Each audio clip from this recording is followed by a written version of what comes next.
గ్రామదేవత. ప్రతి గ్రామానికి ఉండే ఒక ఆది పరాశక్తి. కానీ ఒక్కో ఊర్లో ఒక్కో పేరుతో పిలుస్తారు. ఎందుకు తెలుసుకుందామా?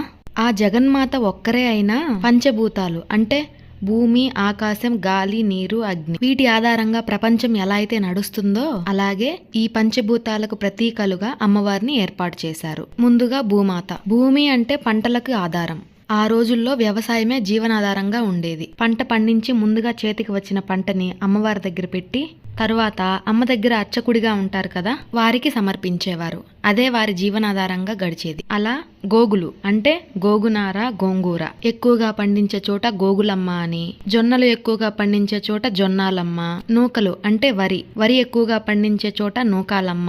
అన్నం పెట్టిన తల్లి కాబట్టి కొన్ని ప్రాంతాల్లో అన్నమ్మ అని కూడా పిలుచుకునేవారు. పంచభూతాల్లో జలానికి సంబంధించిన అమ్మ గంగమ్మ. ఈ తల్లి భూమి మీద కాకుండా భూమికి ఎంతో లోతుగా ఉంటుంది. గుడి ఎత్తుగా కట్టినా సరే ఆ తల్లిని చూడాలంటే మెట్లు దిగి కిందకి వెళ్లి చూడాల్సి ఉంటుంది. అలాగే వాయుదేవత. కరువలి అంటే పెద్ద గాలి.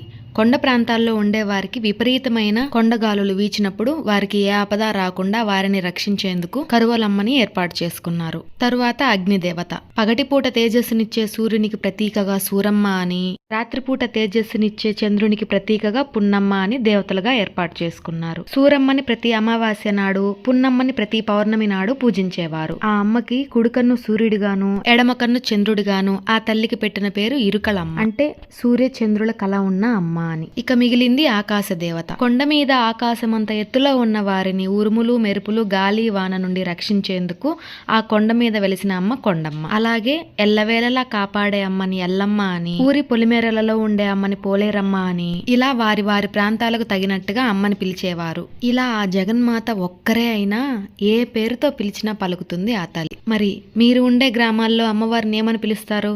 కామెంట్లో చెప్పేయండి.